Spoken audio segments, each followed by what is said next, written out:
About a year ago, I wondered, how difficult could it be to build a ray tracer, right? Around that time, Sebastian Lake released a video on ray tracing, and I was inspired to say the least. I wanted to make one. So this is how I managed to write a ray tracer from scratch, going from measly 3 frames per second to rendering over 250,000 triangles all at once.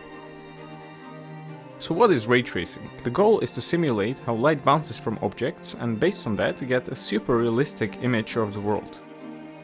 In real life, sources like the sun or a lamp emit light rays. These rays bounce from objects and eventually a small portion of them finds a way to our eyes.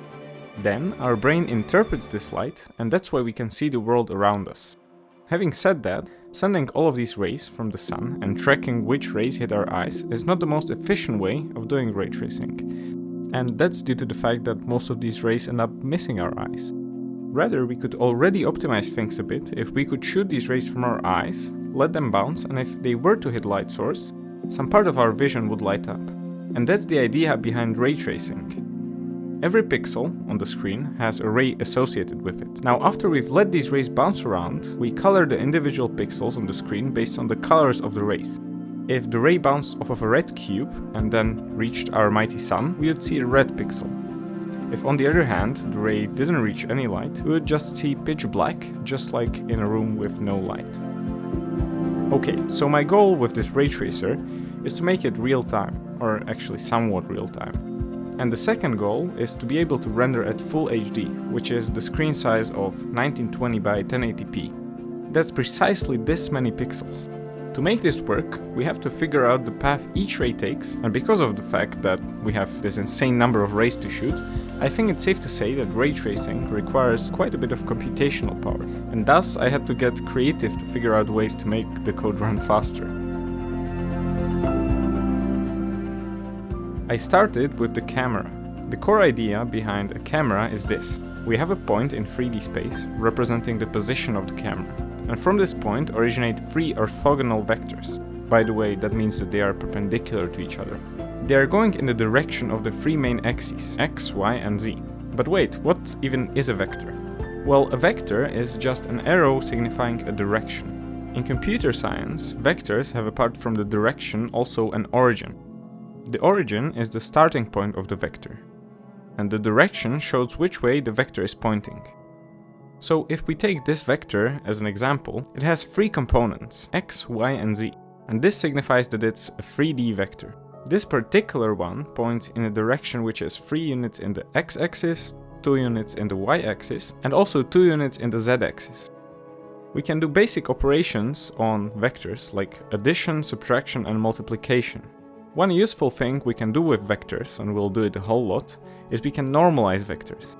Normalizing means changing the vector components in such a way where the direction of the vector does not change, but its length, or also called the magnitude, shrinks to 1.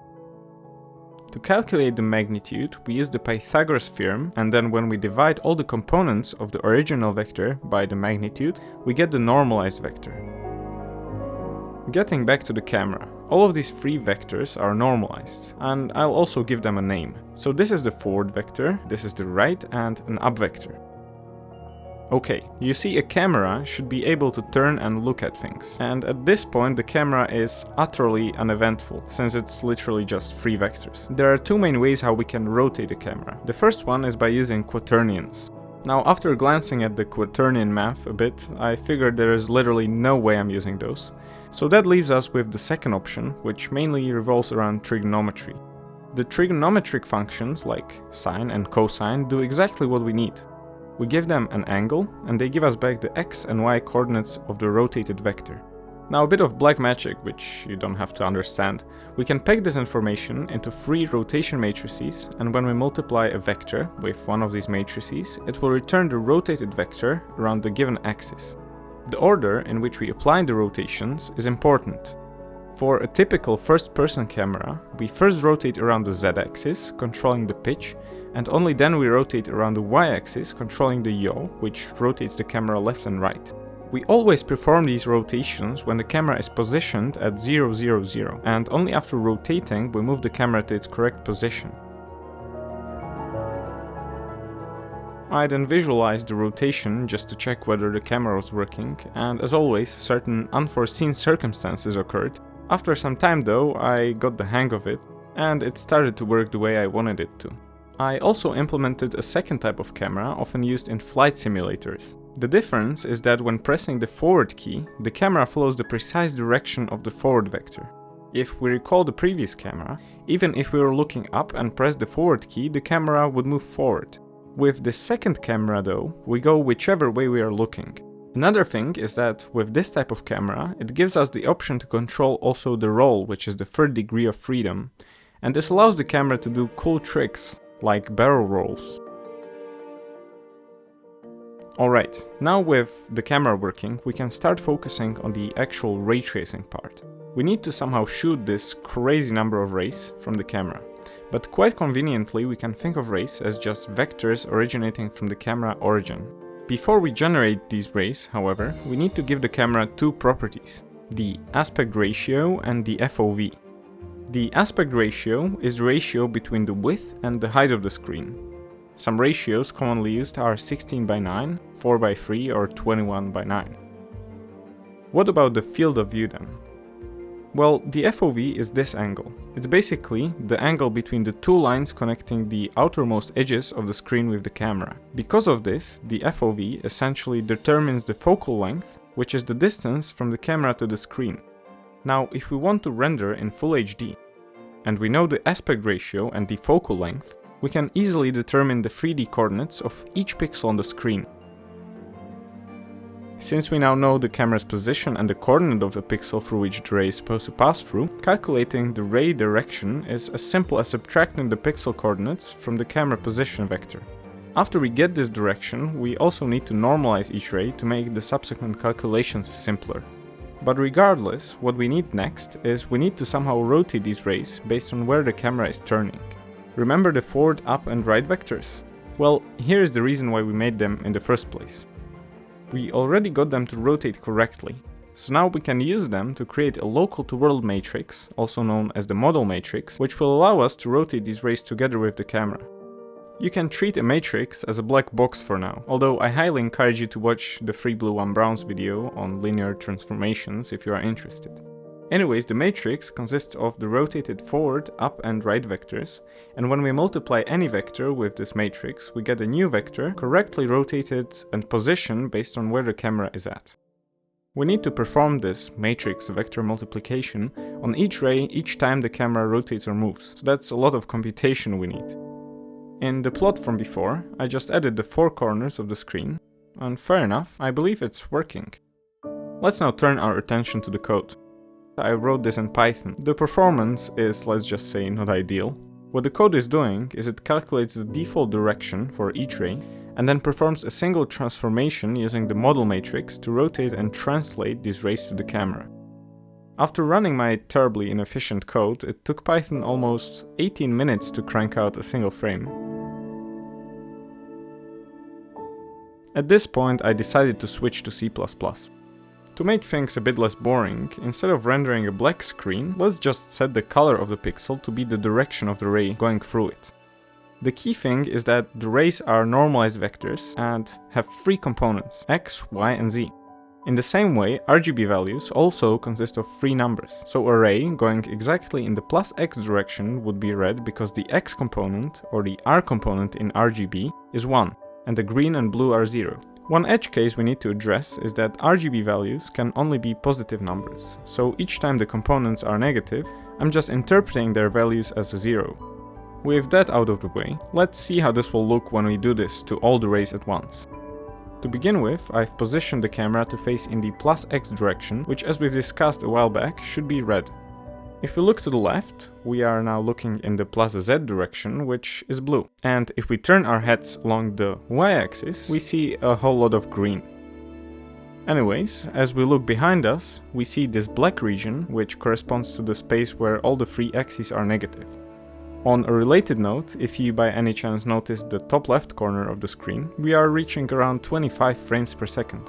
I know this window is significantly smaller than the Python one, but even in Full HD I was having around 3 frames per second.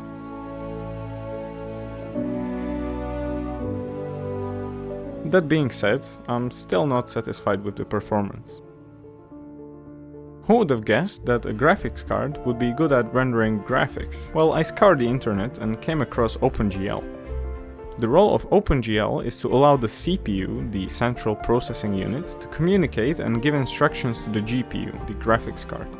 You see, up until now, everything was running on just the CPU, and we had that huge for loop running for each of the over 2 million pixels and calculated the ray direction there. The thing is, each ray is independent from one another, so the idea is to process multiple rays in parallel, and by doing so we could potentially achieve significant speed up in performance. But how can we do that though? Well, we could do this on the CPU, but the CPU has only so many cores. The graphics card, on the other hand, is a much better fit for this. A program which runs on the GPU is called a shader. Shaders can be written in many languages, but in the case of OpenGL they are written in the OpenGL shading language, or GLSL for short. It's pretty similar to C++, but regardless, if you play any sort of graphically intensive game, your computer is most likely running these shaders under the hood. Having said that, there are many types of shaders, each serving a different purpose, one of which is the fragment shader. A fragment shader, also called a pixel shader, is the one we are the most interested in because its role is to draw individual pixels on the screen. What we'll be doing is essentially we'll be running a boatload of these fragment shaders all at once. So I had to rewrite some of the code to fit inside this new fancy fragment shader, but let's be honest, it's pretty bare at the moment. All the shader is doing is it only cares about a single ray, so we no longer need the for loop from before.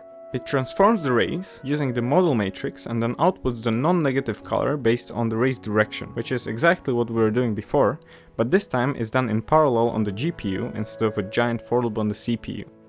While on the subject, the creation of rays is still handled on the CPU because that only needs to be done once, upon the start. But enough about that, let's see what we have so far. Okay, holy crap, I didn't think it would be this fast, and this is full screen by the way. Again, we see X, Y and Z correspond to RGB, and there is again this black region where all of the three axes are negative. One thing I found pretty cool was when I increased the field of view to around 180. Having done so, it's almost hard to tell which way we are facing right now. Actually, scratch that, it's impossible to tell. But we get to see this nice blend of colors.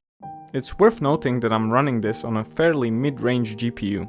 I have the NVIDIA GeForce GTX 1060 in a notebook, so it tends to be on the warmer side, but hopefully it should suffice for our little experiments. I think it's time we finally render some shape. The simplest one to start with is the sphere. A sphere can be defined by only two variables, its origin, which is the position of the center of the sphere, and its radius. In the fragment shader, what we need to do is to somehow check if a ray shot from the camera hit any objects in the scene like our set sphere. So I've added a function to check for these ray-sphere intersections, and I actually used one from Sebastian's video. You should check it out, by the way, he explained it wonderfully. The function cleverly returns a hit info struct, which provides us with some useful information about the intersection, mainly whether they hit the sphere or not, and then if it did, we get the distance from the ray origin, the hit point, which is the coordinate of the hit, and also the normal vector, which is the vector perpendicular to the surface of the sphere. For the moment, I want to keep things as simple as possible. So if the ray hit the sphere, I'm just setting the color to white, and if it did not, we get black. I've positioned one sphere right in front of us, so it should be impossible to miss. And I know this might not be the most thrilling part yet, but we are actually just laying down the groundwork, and honestly I'm quite happy that it works the way it does.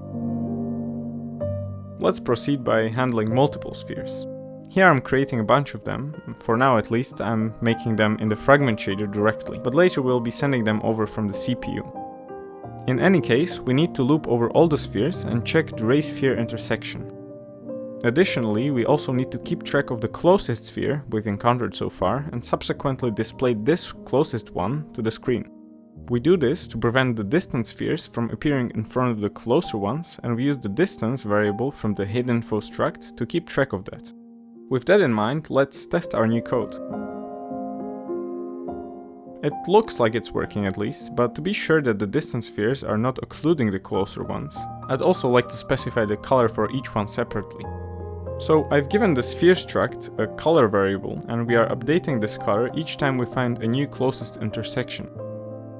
Okay then, let's see the colors. Well, it's still not exactly fireworks, but at least we are on the right track. But now, let's take a step back from the computer altogether and think about how things look in real life. Everything is made out of some sort of material. Surfaces may look smooth, but if we zoom way in, every material has some kind of roughness. There is no such material which is completely flat. We can though find materials which come incredibly close to this perfect smoothness. A water surface, among others, is a prime example. Now, a crucial property of light, and this really is the main idea behind ray tracing, is that light bounces at exactly the same angle as it hits the surface. If we take a smooth material like the water surface, because of the fact that it's so smooth, the light bounces off in a very organized way. This is the reason why we see all those beautiful reflections. We call this specular reflection. The thing is, not every surface is as smooth as the water surface. In fact, most materials have tons of microscopic bumps, and therefore the light hitting them scatters in seemingly random directions. Just keep in mind that the light bounces at exactly the same angle as it hits the surface, it's just the surface itself that's very rough. Now, for reflections of this type, we use the term diffuse reflections. For now at least, I'll stick to this type. Another key point to mention is that the color of an object determines which wavelengths of light get absorbed and which get reflected. For instance, an object which we perceive as blue is blue because it absorbs all the red and green wavelengths, while still reflecting the blue ones to our eyes. A white object reflects all the wavelengths, while a black object absorbs them all. That's the reason why black surfaces heat up significantly faster in the sun as opposed to white ones. It's because they absorb sun's energy and turn it into heat. Alright, so till this point we've just stored the color of an object, but let's now give our sphere a material instead. To begin with, I've moved the color to the materials tract and we'll put more things in here shortly. Okay, and here is the heart of ray tracing. It's a bit more complex than a light switch, but then on the other hand, I want to see something more interesting than just 4 dots on the screen. So remember, in ray tracing, we trace the rays originating from the camera with the hopes of the rays reaching some sort of light source.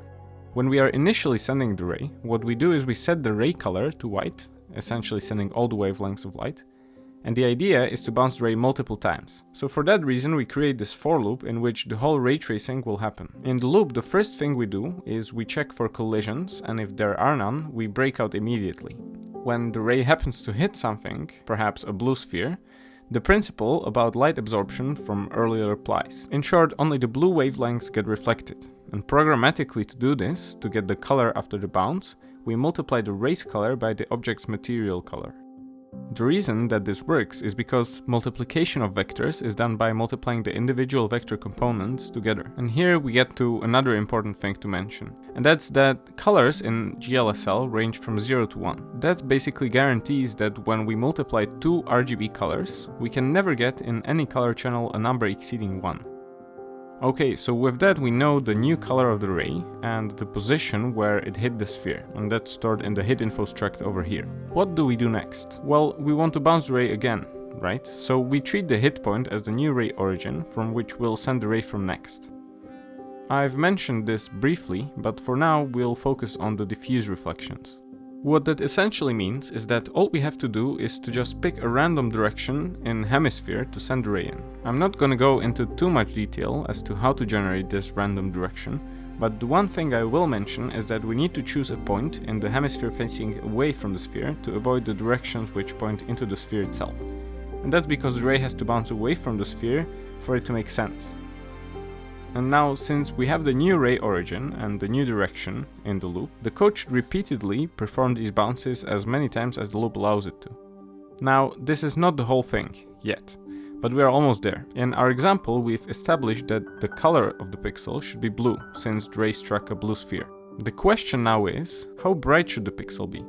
To figure this out, we have to add two new variables to the material struct, namely the emission strength and the emission color. We haven't discussed this yet, but we have still not settled on what we consider to be a light source. Well, here it is. If a sphere, or actually any shape, has this emission strength greater than 0, and the emission color is not complete darkness, we'll consider it a light source. This means that when a ray hits a light source, it should increase the brightness of the ray. So, let's backtrack a second. To figure out the final pixel color, we need to track not just the race color, but also its brightness score. The brightness score starts out as a 0 vector. Now in code it is a vector, but actually the brightness score is telling us what the final color of the pixel should be, so actually it's an RGB color. Starting out, it's pitch black. Now what we need to do is, at each intersection, we first calculate the emitted light of the object which we are currently colliding with. That's done by just multiplying the object's emission strength by its emission color.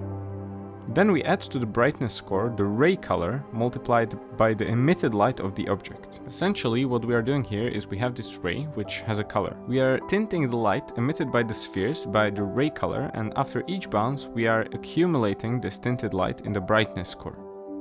Finally, after our ray has reached the maximum bounce count, or when we break out of the loop because we didn't hit any object, we just return the brightness score as the final pixel color. Okay, that has been quite a rant, but it's finally over. Regardless, I really want to see how the spheres look now after implementing all of these changes. Alright, it seems like nothing has changed, but currently what's happening is we are not allowing the ray to bounce at all, which means that now we are only seeing just light sources. If we allow the ray to bounce once, well, it's already a lot more interesting, isn't it? We can see that parts closer to the source are lighter because the rays end up hitting the light source more often. The image is quite noisy though, so let's increase the number of rays we send each frame. In code, I've put the TraceRay function inside this loop, and down here we are averaging the results. Of course, this comes at a performance cost, since if we send 2 rays, we are essentially doing double the work. Having said that, this is the same scene but with 5 rays per pixel. And this is 20. The thing is, we are still allowing the ray to bounce just once, so let's increase that number. Here is the same image but with 2 bounces. And here with 5. The difference gets less noticeable the more bounces we allow, so here is 20 for instance. Now, a bit of a brighter idea, instead of frying the computer already, would be to accumulate the results among multiple frames. So the idea is this: we will create 2 textures, one to which we'll be drawing to and another one to sample from. Each frame we swap their roles, so if we were previously drawing to texture 1, the same texture will serve as a base for the next frame. This will allow us to keep the number of rays per pixel low, while still having a clear image over time. Of course, this only works as long as the camera sits still, so each time the camera moves, we have to start the accumulation all over again, otherwise this would happen. With that little wrinkle ironed out, one might even say that it looks good. And personally, I think it looks decent.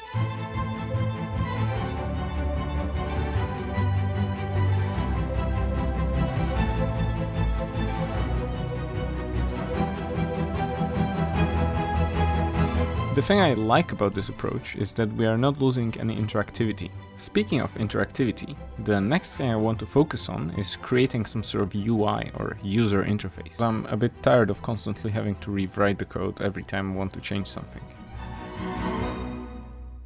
For this, I used a C++ library called IMGUI, which is perhaps the only library which didn't require a week of cursing to get working, so it was perfect for my one-man operation.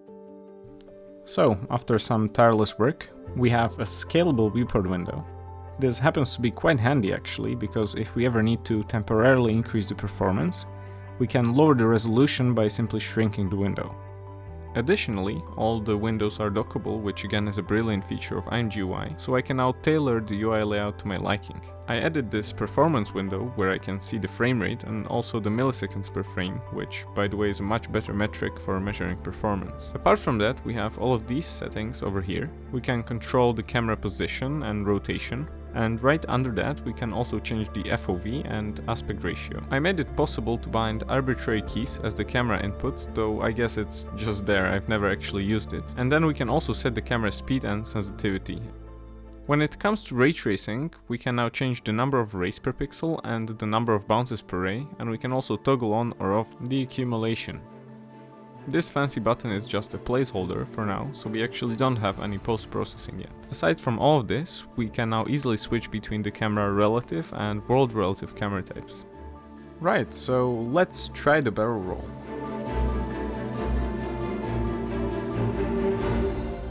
Well, that was underwhelming, but nonetheless, let's rewind a bit and perhaps focus on how we can make the renders a bit nicer. You see, I feel like the black void is just not the most inspiring. So what I want to do is I want to implement some sort of skybox. Right now, if array misses everything, we just get a black pixel, and that's because we are just breaking out of this loop. Well, what if instead we gave the array some kind of additional brightness, as if it got some light from the surrounding environment? Simply said, whatever color we put in here and then multiply it with the array color will be the background color for that pixel. So this is all subject to change, it's just a simple skybox for now, though I think this is a big improvement from the void we had before. It gives some depth to the areas which otherwise would not receive much light. This has also the added benefit of the colors being more consistent in my opinion. Having said that, we can still see some red color reflected onto the yellow sphere, which I'm thrilled by because this shows that our ray tracing logic is working. Achieving something like this with traditional rasterize methods would be close to impossible. Well, the next thing on my bucket list is to move on from the boring spheres and render something a bit more interesting. How about an arbitrary shape? Yeah, that sounds interesting. So, as it turns out, mostly everything in computer graphics is made out of triangles, so of course the first step is to implement them. As scenes usually contain an insane number of triangles, I searched for the fastest possible algorithm to check for the ray triangle intersections. What I discovered is that most ray tracers use an algorithm called the Mollier-Turnbow ray triangle intersection algorithm. I found its implementation on Stack Overflow, and to incorporate it to the ray tracer, it's really quite straightforward. A triangle, by the way, can be defined by just 3 points, but apart from that, I've also given the triangle 3 normal vectors, which help us decide which side is which. And lastly, I've given it also the same material as I gave the sphere. Now, to render a triangle, we do exactly what we did with the spheres, but we use this new intersection function instead when checking for intersections. For now, let's render just a single triangle. I typed some random numbers for the color, but you know what, it's unremarkably fine. A triangle is just a triangle though, and my goal is to render an arbitrary shape, so how about we send a few hundred triangles to the GPU, and hopefully we'll see something more compelling. Okay, we see something, but wait, all I freaking see is lag. So clearly I need a better computer. Well, not exactly. We can do many things to improve this. Here's the deal. Fragment shaders are handy within the graphics pipeline, but there's only so much we can do with them. I haven't talked about this, but fragment shaders can only color pixels of triangles, and to make the fragment shader to function at all, I had to have a vertex shader running in the background, and the role of the vertex shader was to generate 2 triangles. These 2 triangles were used to form a quad of the shape of the screen, so that the fragment shader could draw onto them. Overall, there were many additional things to do with this approach, and why am I even complaining about this? Well, there is actually another way. Compute shaders. Now these guys, they are a completely separate thing from the graphics pipeline. They have no connection to it whatsoever. They are literally just programs which run on the GPU and utilize its parallel nature to do things incredibly fast. People say that compute shaders are confusing, but I don't know what the fuss is about because in my opinion they are literally simpler than having to deal with the graphics pipeline. So switching to a compute shader in the case of ray tracing made a lot of sense and simplified the code on the CPU a lot. It did take absolute ages to rewrite though, since there was quite a lot of code already. In regards to the performance, it has improved a lot. I mean, it almost seems like we doubled the performance. Okay, with that out of the way, I have another quite powerful optimization in mind. But before we do that, just a quick reminder on how we render the triangles. Each time we send a ray, we first check every sphere and then every triangle for an intersection. For a small number of primitives in the scene this works, but if we analyze our current scene, we have 4 spheres, there's actually one hidden down below, and then we have 228 triangles, that's our pine tree. So if we do the math, that's a total of 232 primitives in the scene, times 1920 by 1080, which is the screen size, times 1, that's because we are sending 1 ray per pixel, times 5, or actually up to 5, because we can bounce the ray multiple times. Okay, so that gives us 2.5 billion intersection tests each and every frame. Now imagine if we want to render this at 60 frames per second. The biggest question now is, how can we optimize this number? Well, if we want to keep the same resolution and the number of bounces, the only thing we can really improve is the number of intersections we do. So let's first think about what would happen if we put the tree inside a box. If we then send a ray and check for the intersection with the box first, yes, we do one more intersection test. However, if the ray misses the box, we know we are done. So essentially, all of these pixels only do one intersection test instead of 228. Let's take this concept further. What if we took what's inside this box and again divided the triangles into two boxes? Suddenly, even if the ray hits the first box and the second one, we essentially skip the second half of the tree altogether. And these boxes actually have a name. They are called AABBs, or axis aligned bounding boxes, since their sides are aligned with the three axes X, Y, and Z. And in fact, this entire structure of boxes inside boxes also has a name. It's called the BVH, or the bounding volume hierarchy. If you take a look at any series ray tracer, they have this implemented no questions asked. If we want to experiment with slightly larger scenes with a few 100,000 to even millions of triangles, having a solid BVH is probably the most important piece of the puzzle. So where do we even begin? Well, I went back to my trusted Python. The first thing I did was to generate some random points. A BVH consists of nodes. Each node contains an ABB, the axis line bounding box which we've mentioned, and each ABB is defined by its top left and bottom right corners. The top left corner is the minimum vector, while the bottom right corner is the max vector. The names are self-explanatory. To find the minimum vector, we look through all the points and keep track of the minimum x and minimum y value. In this case just x and y because we are in 2D, otherwise we'd also need to keep track of the minimum z value. We do the same with the max vector, but we track the largest x and largest y value.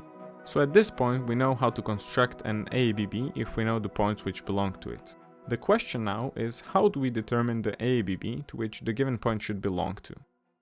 We use nodes and a splitting strategy, which we'll discuss later. For now, there are two types of nodes: leaf and non-leaf nodes. For starters, you can think of the BVH as a tree. A node which is higher in the tree, we call it the parent node of the nodes directly under it. And these nodes under the parent node are considered to be its child nodes. The top node, also called the root node, is the node which contains all the other nodes within. Essentially, it encompasses the entire object. As I mentioned, we differentiate two types of nodes. Leaf nodes are nodes which are at the complete end of this tree. Now this is very important, they contain the triangles, or the primitives, spheres, squares, whatever.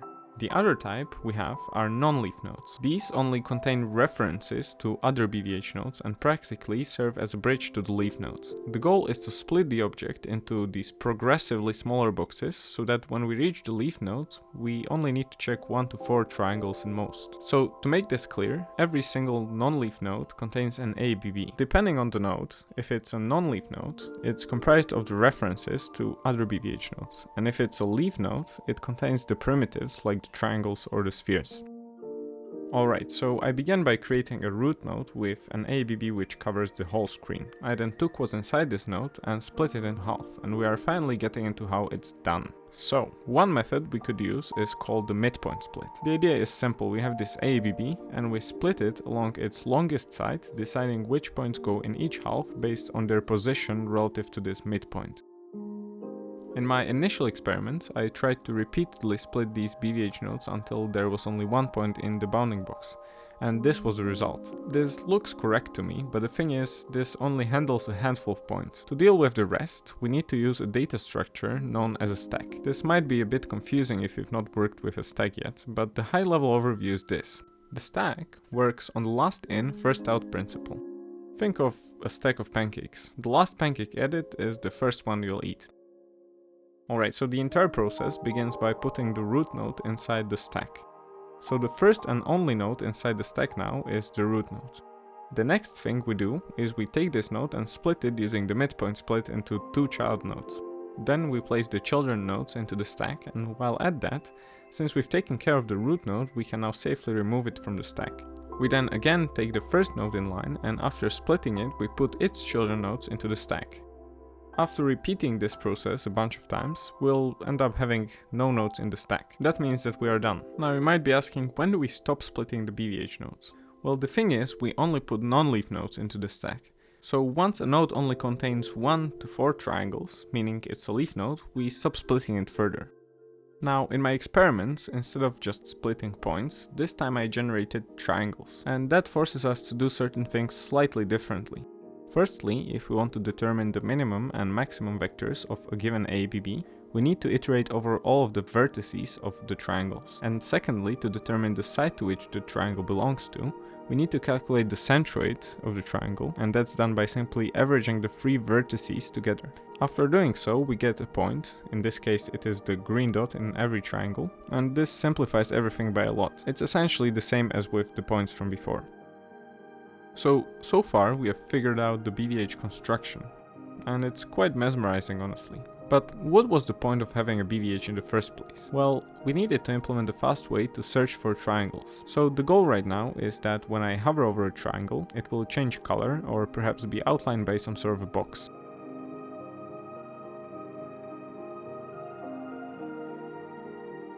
So to begin with, I'm just checking if the position where the cursor is within the root node. Remember, each node contains an ABB with a min and max vector, and as long as the x and y of the mouse is within that range, we are intersecting the box. Next, we'll again use the stack. The idea is to repeat this process of checking if the coordinates of the cursor are within a BVH node, which we are currently exploring. And here is the reason why we use the stack. We need to keep track of all of the branches which we have not yet visited, to get back to them later. So for that reason, we always push the new nodes onto the stack. Essentially, we are solving a typical coding interview question. We are doing a depth-first search, looking for a node in the tree which intersects the position of the mouse.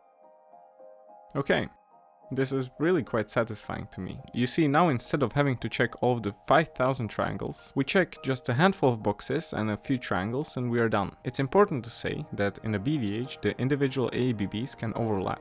And in the unfortunate case where we hit both of them, we have to search them both. At this point I moved on to C++, just to grasp how this might be written. And the results were quite similar, it just ran a bit faster. Actually, a lot faster. Alright, all of this is great, but I finally want to move on to 3D. For the BVH construction, all I had to do was to add a third Z component to the AABBs and make some minor adjustments to how I was splitting the triangles. When it comes to the traversal, the main talking point here is the intersection function. In 2D, we had just the mouse cursor, but in 3D we have to check for ray bounding box intersections instead. Conveniently, some smarter people already found a pretty fast way to check for this kind of intersection, and they called it the slab method. I'll leave a link to the article if you're interested. Nonetheless, here is the function I used. One unexpectedly annoying problem was actually, how can I check whether this whole darn thing is working? You see, if something went wrong, which it did many times, I had no idea whether it was something with the construction or the traversal that was causing the problems. For that reason, I wrote another visualization, again in Python. At first, I tried one of the simplest shapes I know, the tetrahedron consisting of just 4 triangles. By the looks of it, it seems to be working. Just out of curiosity, here is the pine tree from before. Now, getting all of this working was by far the hardest part of the project. I mean, the GPU is just a pain to debug, and the part that was causing the most problems was actually sending the BVH and the triangles to the GPU. In the end, I managed to get it working, so let's check it out. It's quite a significant improvement. At some points I can see 400 frames per second. Now this all depends on how far from the tree we are, because the smaller the tree, the smaller the box, the less intersections we need to do. Okay, I think the ray tracer will be able to handle a lot more triangles, so here's the stand for the bunny consisting of around 5,000 triangles.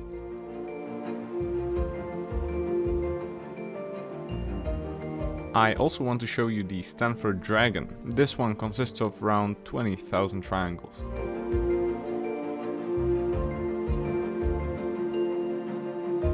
The Stanford Dragon is one of my favorite models, to the point where I actually 3D printed one in real life.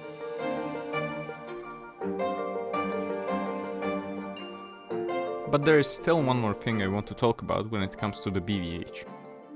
Let's talk some more about the different ways we can split the triangles into a pair of AABBs. This can significantly improve or worsen performance. If we construct a bad quality BVH, where the AABBs overlap a lot, we have to perform a suboptimal number of intersections. So far we've used the midpoint split, right? It's the simplest one, we just find the longest side and split it in half. It works, but sometimes you end up with weird splits and empty space. So overall, it's not the best pick when it comes to performance.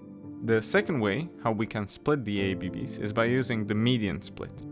Here we again find the longest side, but this time, instead of splitting the AABBs exactly in the middle, we instead calculate the centroids of all the triangles, and we sort the list based on the axis with which the longest side is aligned with. Now that we have the sorted list, we pick the median value as the splitting boundary. Median, if you are not sure, is the value in the center of the list, so there should be an equal number of elements to the left and to the right of the median. When we compare the midpoint and median split, the difference is quite apparent. If we have ununiformly distributed points, the midpoint split can often put many triangles on one side while putting just a few on the other. And this leads to an unbalanced BVH tree. Our goal is to keep the tree as balanced as possible. So in the same scenario, the median split would split the triangles like this, putting a similar number of triangles on both sides. On average, the median split performs a tiny bit better, but now let's talk about the split method, which I'm the most excited about. It's called the surface area heuristic. Currently, most of the best algorithms for building acceleration structures for ray tracing to some degree revolve around the surface area heuristic. I have read some interesting articles about this, and I'll leave a link down below. It seemed quite tough at first, but after taking a closer look, it's quite straightforward. The idea is simple. Each split will have a computational cost. The surface area heuristic uses an equation to calculate this cost. Alright, so what in the world is this equation about? Well, the idea is to approximate the time it would take our computer to search for a triangle when using a particular split. We basically try many possible splits to divide the triangles into two groups, we compute the cost for each and then choose the one with the lowest cost. And that will be our split. To better understand this equation, let's divide it into more digestible segments. So this part, it's all about figuring out how long it will take our computer to check all the triangles squished inside one of those AABBs. We've got this thing, t isect I. This tells us how much time we need to perform the intersection test with a primitive, where this I over here is the index of the primitive which we are intersecting. You can think of the t isect as a function to which we pass the index of the primitive and it returns the time it would take to compute the intersection. This n over here is just how many primitives are crammed into the given AABB. I'm saying primitives because our BVH can potentially store spheres, triangles, cubes, or even other BVH trees within.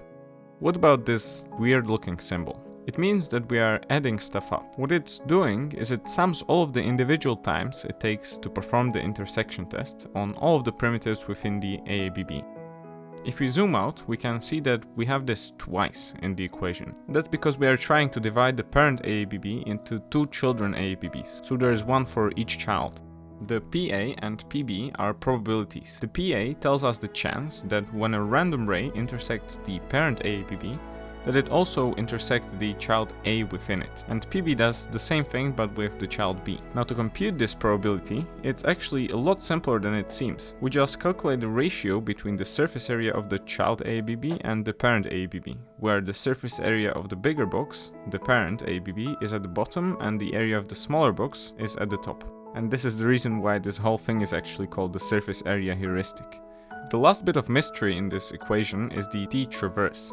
This is the time it takes to determine which of the children AABBs the ray passes through. For the most part, we can kinda neglect this, as it is a constant, and in the code I hard-coded the value to be 0.125. Alright, so this is the equation which is commonly cited, but in practice we don't calculate the sum of the intersection times. Hear me out. See, the thing is, checking a ray against a sphere or a plane might take a bit less time than with a triangle, for instance.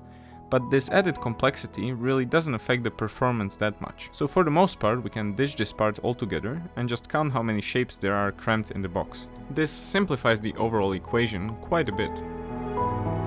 Okay, so we now know how to calculate the cost of a split. So here's what we have to do next. Again, we find the centroid of each triangle, and this time we iterate over each axis, x, y, and z. We then sort the triangles based on their centroid's position along the axis we are currently considering, similar to what we've done with the median split. Next, we imagine splitting the triangles into two groups. We test every possible centroid as the split point and calculate its cost. And then finally, the split which gives us the lowest cost ultimately wins. In practice, this works, but the build time is a major bottleneck. Just think of it, 1,000,000 triangles means roughly 3,000,000 cost calculations for just the first box, and we repeat this many times until the boxes are just small enough to fit 2 triangles. For smaller models this works, but forget about loading anything larger than 50,000 triangles. To get around this, instead of iterating over all the possible splits, we divide the AABB into buckets. I went with 16 buckets, but you can change this number to whatever you want. So even with 1,000,000 triangles in an AABB, we just have to check 16 splits in each axis, which is 48 splits in total. Now of course, as the boxes shrink, the number of them increases and the number of primitives in them decreases, but you get the point. This way we build the BVH way faster. Using the surface area heuristic got me a solid 15 FPS boost when compared to the object median split. And I think that if we tested some more complex models, the difference would be even more noticeable, because these models really are quite simple in the grand scheme of things. I am genuinely happy with how this all turned out, but I would also like to display all of this added complexity that's hiding under the hood. So in the shader I added a little counter which tracks how many intersection tests an array computes before finding a triangle. I then added this count to the output RGB color, and check this out. Well, what if instead of adding, we subtract the count from the output color? Around this time I met some people on Discord who really helped me a lot, and they suggested that I should use a gradient of light wavelengths instead of a single plane color for the BVH. This would create a heat map of sorts. I liked the idea quite a bit, and I decided to implement this. So here's the function I used to convert the wavelength to an RGB color. And after some usual fiddling with the numbers, I ended up with a pretty dang cool thing in my opinion.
So I also added this little button, which allows us to inspect the precise number of intersections the array has to do for a given pixel.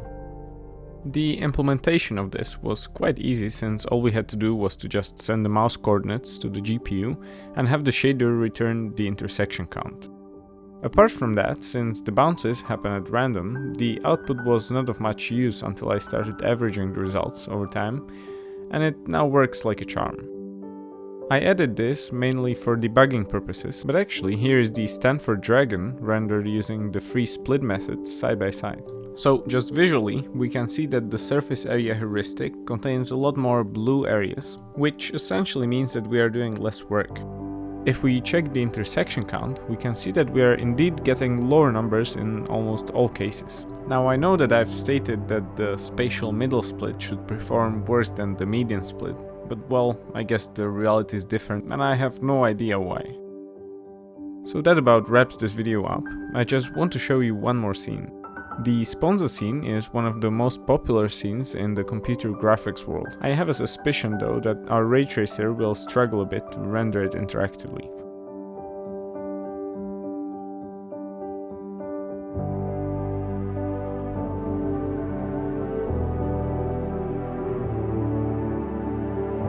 Well, as I said, the scene is a bit too complex for the ray tracer at the moment, but I already have a few optimizations in mind. They will have to wait till the next video though. This video has taken a tremendous amount of effort. Like I said, I've been working on this on and off for about a year now. So if you'd like to support me, as of the time of recording this, the channel has exactly 0 subscribers. So if you enjoyed the video, please consider subscribing. Anyways, if you have any suggestions on what I could add next, write it down in the comments and I'll try my best to read them all. Also, you can find the entire code on GitHub, so feel free to check it out.